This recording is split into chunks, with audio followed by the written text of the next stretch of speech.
ఆరావళి పర్వతాలు రేపు భారతదేశానికి, ఆ 4-5 రాష్ట్రాలకే కాదు భారతదేశానికే అతి పెద్ద నష్టాన్ని తీసుకురాబోతున్నాయి.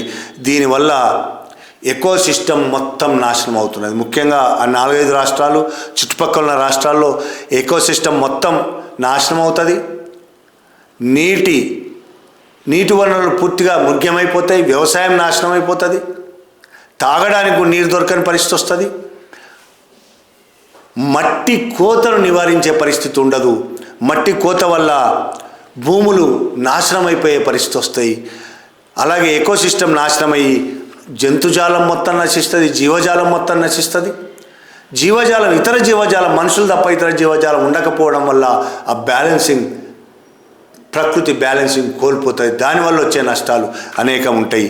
ఇక వాయు కాలుష్యం అన్యాయమైన పరిస్థితికి ఇప్పటికే ఢిల్లీలో మనం చూస్తున్నాం. వాయు కాలుష్యం వల్ల అనేక మంది చనిపోతున్నారు. లంగ్స్ వ్యాధులు వస్తున్నాయి. అనేక రకరకాల వ్యాధులతో చనిపోతున్నారు. అక్కడ బతికే పరిస్థితి లేదు అని మనం ఇప్పటికీ మాట్లాడుకుంటున్నాం కదా. ఈ ఆరావళి పర్వతాలే లేకుంటే ఢిల్లీ ఇప్పటికి శ్మశానంలాగా మారిపోయేది.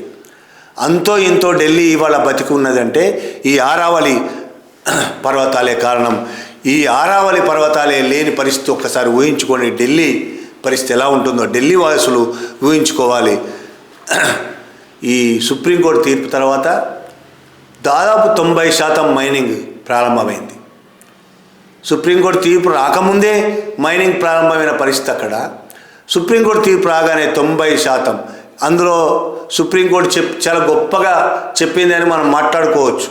కొత్తగా ఎవరికి అనుమతులు ఇవ్వద్దు, 100 మీటర్ల కంటే ఎక్కువ ఎత్తున్న వాటిని తవ్వద్దు, కొత్తగా ఎవరికి మైనింగ్కు పర్మిషన్ ఇవ్వద్దు అని కోర్టు తీర్పు చెప్పింది.